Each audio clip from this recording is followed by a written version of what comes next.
On est maintenant prêt à aborder la leçon 15 qui va porter sur les éléments nutritifs. Dans le cadre de la leçon précédente, la leçon 14, on a abordé des points généraux sur l'alimentation des plantes et on avait mentionné que les éléments nutritifs nécessaires aux plantes étaient classés dans 4 catégories ou dans 4 groupes. Les éléments de base, carbone, hydrogène, oxygène qui venaient de l'air et de l'eau, et tous les autres éléments que la plante va normalement puiser par ses racines dans le sol. Les éléments primaires, les éléments secondaires et les oligoéléments. Dans la leçon 15, on va détailler chacun de ces éléments nutritifs-là, d'où ils viennent et à quoi ils servent pour la plante. On commence avec le premier. On va parler d'abord de l'azote.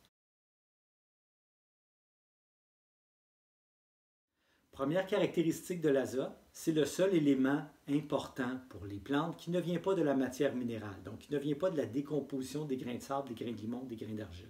Il n'y a pas de roches riches en azote sur la planète, donc la source d'azote principalement dans les sols, ça va être plutôt la matière organique. Chaque fois qu'on va mettre du compost ou du fumier dans notre sol, quand ça va se décomposer, ça va libérer une certaine quantité d'azote.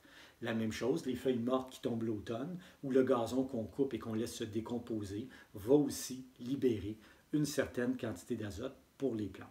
Donc l'azote ne vient pas de la matière minérale. D'où vient l'azote? Bien, il y a 3 sources d'azote importantes. La première, c'est l'air. Dans l'air qu'on respire, le gaz le plus abondant, on pense souvent que c'est l'oxygène, mais le gaz le plus abondant, c'est l'azote. C'est presque 80% de l'air qu'on respire.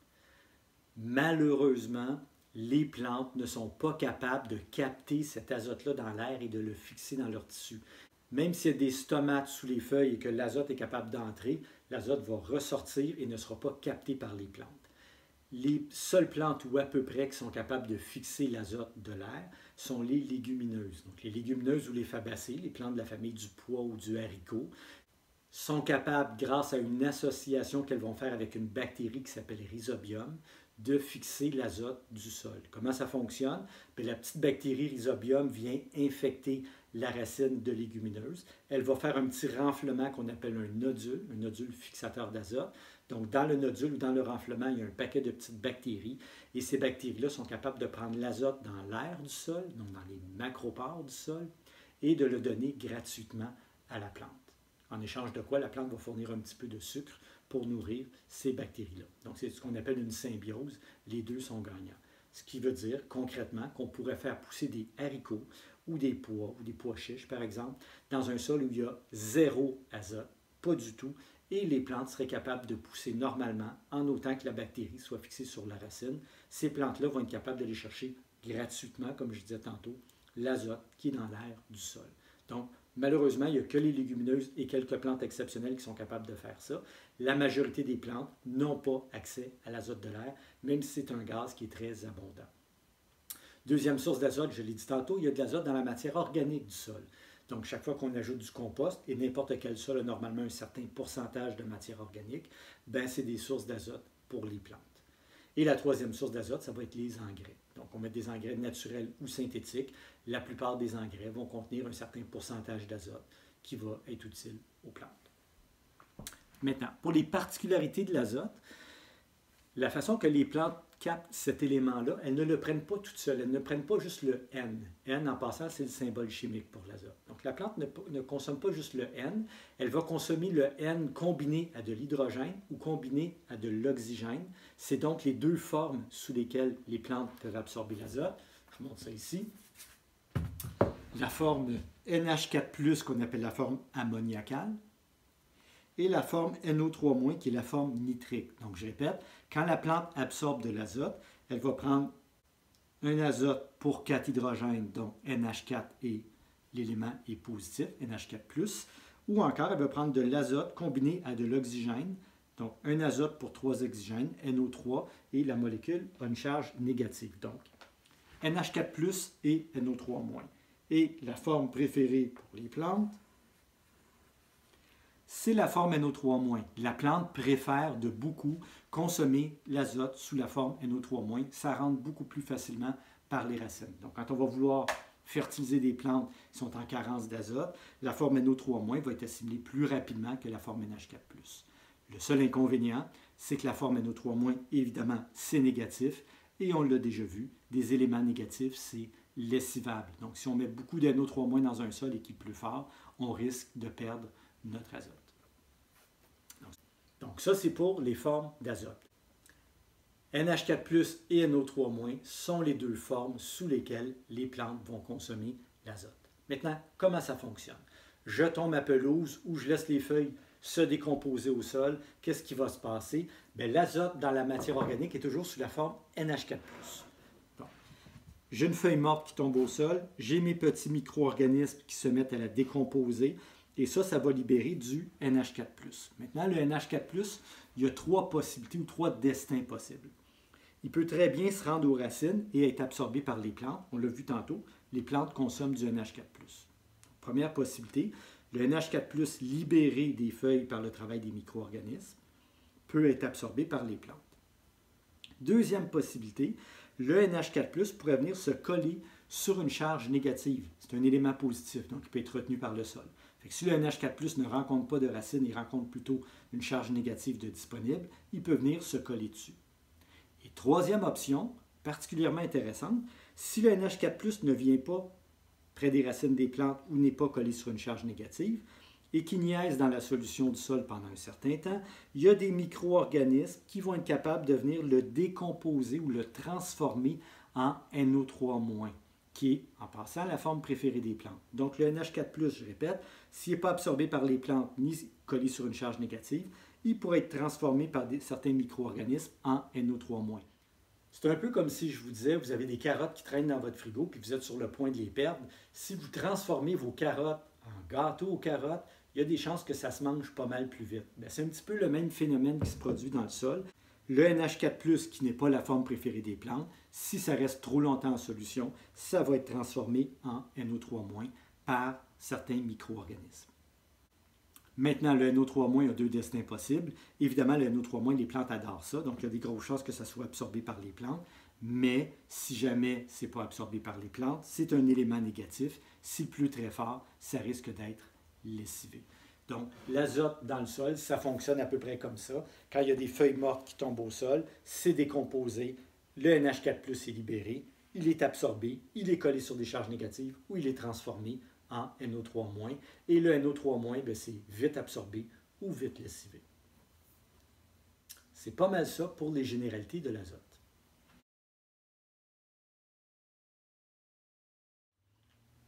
Maintenant, c'est quoi le rôle de l'azote? Qu'est-ce que ça va faire pour les plantes? L'azote a plusieurs rôles, mais deux particulièrement importants. Le premier, il va favoriser la croissance des feuilles. Plus on va donner d'azote à une plante, plus elle va avoir tendance à faire du feuillage. Donc, si on va avoir des belles plantes avec des belles grandes feuilles vertes, un feuillage qui est luxuriant, on peut donner une fertilisation intensive en azote et la plante va réagir en développant beaucoup de feuilles. Ça a l'air très positif comme ça. On a l'impression que plus on donne d'azote, mieux c'est. On va voir un petit peu plus tard que la loi de l'optimum s'applique et quand on dépasse le bon dosage, on commence à avoir des effets négatifs. Mais à court terme, on peut dire que plus on va donner d'azote, effectivement, plus la plante va développer de feuilles.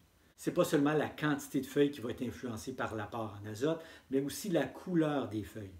L'azote va favoriser la couleur verte des feuilles pour une raison très simple. Le pigment vert dans la feuille, c'est la chlorophylle qui donne ça. Et pour fabriquer de la chlorophylle, la plante a besoin d'un ingrédient important qui est l'azote. Plus on va donner d'azote à nos plantes, plus les plantes vont être capables de fabriquer de chlorophylle. Et donc, plus les feuilles vont être vertes. Donc, si on résume, pour l'azote, ça va favoriser une croissance abondante de feuillage et des feuilles vert foncé. Donc, pour les plantes à feuillage, je pense dans un potager, par exemple, aux choux, aux épinards ou aux laitues, l'azote va être un élément important pour le développement de belles plantes vertes avec beaucoup de feuillage. Et ça va être la même chose pour les plantes vertes de maison. Si vous avez des plantes vertes à la maison et vous voulez favoriser la croissance du feuillage, une plante comme celle-ci, par exemple, bien, ça va prendre un engrais qui est plus riche en azote qu'en d'autres éléments. Si on résume les deux rôles de l'azote avec un dessin, donc l'azote, le symbole N, si on fait un N vert, donc la couleur verte, et la croissance du feuillage. Donc avec ce dessin-là, on vient de résumer les deux rôles les plus importants de l'azote, croissance des feuilles et couleur verte. En dehors de ça, l'azote va aussi favoriser la formation de protéines, ce qui va favoriser évidemment la croissance de la plante. Et très important, l'azote, on donne ça en début de saison. On ne donne pas ça en deuxième moitié d'été. Là, je pense particulièrement aux plantes qui passent l'hiver. Pourquoi? Bien, si vous donnez beaucoup d'azote à une plante en début de saison, il n'y a pas de problème, elle va se développer, elle va faire des belles feuilles, tout va bien. Si vous donnez de l'azote dans la deuxième moitié de saison à vos vivaces ou à vos arbres ou vos arbustes, ce qu'ils vont faire, c'est une croissance tardive en fin de saison. Ils vont faire beaucoup de nouvelles feuilles à un moment où ils devraient normalement garder leur énergie pour avoir de la force pour repartir le printemps suivant. Donc, la plante va dépenser son énergie dans la deuxième moitié de l'été, ce qu'on ne veut pas normalement. On va y revenir plus tard, mais de façon générale, on va dire pour le moment, quand on veut fertiliser en azote pour des plantes à l'extérieur, des plantes qui passent l'hiver, on a avantage à le donner avant la mi-juillet. Après la mi-juillet, on va éviter de donner de l'azote aux plantes pour éviter ce que je disais tantôt, une croissance tardive et des tissus qui n'auront pas le temps de se solidifier et qui risquent de geler de toute façon. Donc, fertilisation azotée en première moitié de saison à cause des deux rôles importants de l'azote.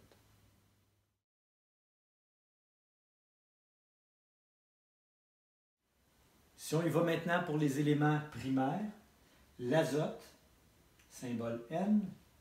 L'azote ne vient pas de la matière minérale comme on a dit un petit peu plus tôt, ça vient entre autres de la matière organique. Il y a 3 sources d'azote pour les plantes. Il y a évidemment de l'azote dans l'air. Malheureusement, il n'y a pratiquement que les légumineuses qui sont capables de l'utiliser et de le capter. Il y a de l'azote dans le sol, dans la matière organique. Évidemment, les engrais sont la 3e source d'azote, engrais naturels ou synthétiques. Il y a 2 formes importantes d'azote pour les plantes. On a insisté là-dessus aussi dans la partie un petit peu plus tôt dans le cours. Donc, la plante absorbe l'azote sous la forme NH4+, ou NO3-. La forme NH4+, on appelle ça la forme ammoniacale. La forme NO3- est la forme nitrique. Je vous rappelle que dans la matière organique et dans les engrais naturels, la forme qu'on retrouve, c'est la forme NH4+, qui peut éventuellement dans le sol se transformer en NO3-. Et je vous rappelle, la forme NO3-, c'est la forme préférée des plantes, vite absorbée. Malheureusement, le NO3- étant négatif, il risque d'être vite lessivé aussi. Dans la matière organique, donc, l'azote est sous la forme NH4+. Ce NH4+, est libéré grâce au travail des micro-organismes du sol. C'est exactement ce qu'on voit ici. Donc, on voit la feuille verte qui évolue tranquillement, qui se décompose, qui se fragmente et qui, tranquillement brunit, se fragmente un peu plus et qui se rend jusqu'au stade d'humus. Rendu au stade d'humus, évidemment, il y a des minéraux qui sont libérés, qui vont pouvoir être captés par les autres plantes. Donc, rien ne se perd, rien ne se crée, tout se transforme. C'est vrai aussi pour les feuilles mortes. Donc, la feuille qui se décompose finit par donner de l'humus et libérer les minéraux qui sont à l'intérieur. Et tout ça se fait grâce à la faune et la flore du sol. Donc, principalement, un petit peu des insectes et beaucoup les micro-organismes, particulièrement les champignons et les bactéries. Donc, la feuille qui contenait de l'azote va finir par le libérer sous la forme NH4+. On l'a déjà dit, le NH4+, peut être absorbé par les plantes, peut être mis en réserve dans le sol, vu qu'il est positif, et peut être transformé en NO3- par d'autres micro-organismes. On le voit ici, on part de l'azote organique, NH4+, et on termine avec du NO3-. Le NO3- peut être absorbé par les plantes, je l'ai dit tantôt, c'est la forme préférée des plantes, mais malheureusement, il est très lessivable, et donc il risque d'être lessivé. Rôle de l'azote, favorise la croissance des feuilles, et la couleur verte. Donc, dans une culture comme on voit ici, une culture de plantes à feuilles, du chou frisé ou du chou de Bruxelles, bien évidemment, les besoins en azote vont être élevés. Donc, l'azote va favoriser la croissance des feuilles. L'azote favorise aussi la couleur verte des feuilles, vu qu'elle fait partie de la chlorophylle. Et si on comparait, par exemple, une pelouse bien fertilisée en azote et une pelouse moins fertilisée en azote, simplement par la couleur, l'intensité du vert, on verrait la différence. Donc, on le voit ici, un gazon sans engrais et un gazon qui est fertilisé. Je ne dis pas ça pour dire que tout le monde devrait mettre plein d'engrais sur sa pelouse. Par contre, c'est sûr que le fait d'avoir une quantité d'azote suffisante dans le sol, ça fait un gazon qui est plus dense, qui va être moins sujet aux mauvaises herbes et qui va avoir aussi une teinte un petit peu plus foncée. L'azote fait aussi partie des protéines. Je sais que l'image n'est pas terrible, mais c'est tout ce que j'avais. Donc, l'azote fait partie des protéines pour les plantes et ça sert de nourriture aux micro-organismes du sol. Si vous n'aviez jamais vu un micro-organisme, c'est rare qu'ils se font photographier, mais ça a l'air à peu près de ça.